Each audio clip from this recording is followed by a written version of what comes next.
Welcome back to the Forex Predator, and in this part of the FX Predator course, we're discussing the 13 most powerful FX chart patterns. Look guys, if you've followed through and watched the other videos, look, I apologize for having to mention this course again. It's just that for the average person who stumbles across this video, if you haven't seen the previous videos, sign up to the FX Predator course.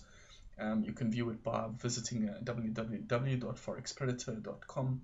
I offer a 3-hour course on the beginner's basics of getting into Forex, how to read charts, understanding Forex, what is Forex, and a whole bunch of other stuff. So this is just for the beginners.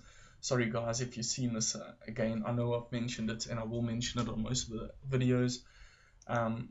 For those that are just joining us, the previous videos we've covered are the ascending triangles, descending triangles, double bottom, double top, flags.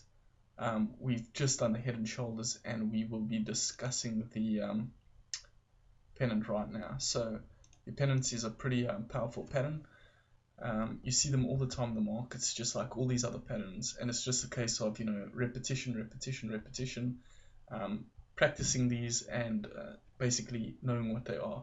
So the pennant is similar to a flag. A pennant forms when the consolidation in the market narrows as it matures, requiring a more triangular shape to encompass the move instead of a square shape, which forms the flag pattern.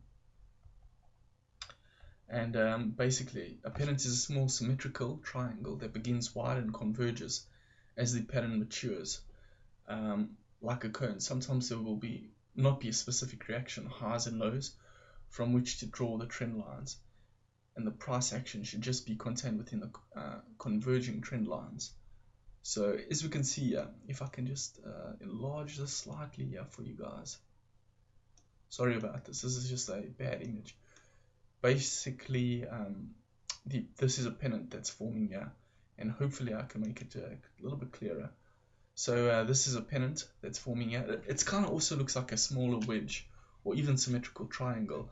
I mean, really you can get in depth with them and call them whatever you want, but at the end of the day what you're seeing is a consolidation of price movement that basically price can't move past this previous resistance line, but you do see higher levels, higher lows.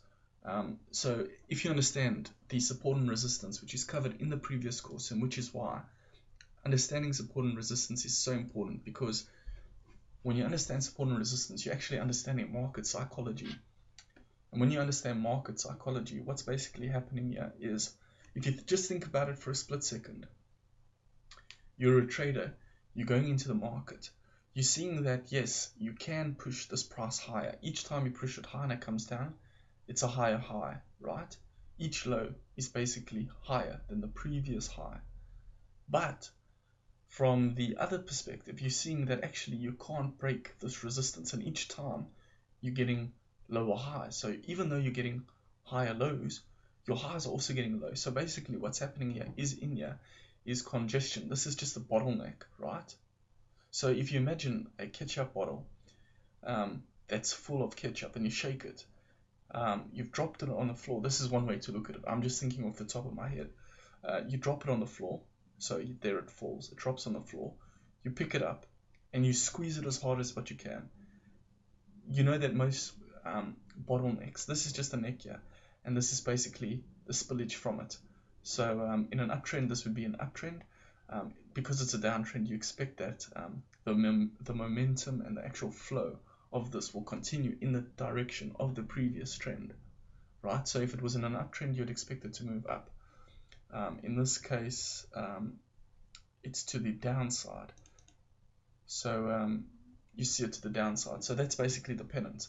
If you have any questions regarding this, or any feedback which you'd like to give me, please don't be shy to send me a message on YouTube, or come through to my website. I'll answer it to the best of the ability that I can, and if you have any questions, I will try to answer those. If you have any recommendations, sure, send them. If you need any help with anything, ask me, and I intend to make a video. So this is the theoretical side. We'll go into the markets and we will actually look for live examples that have happened recently in the last 6 months, 12 months. I don't want to go back further than 12 months because then it becomes almost like a textbook example of me saying, oh, look here, if you bought this, then this would have happened, or if you sold here, this would have happened.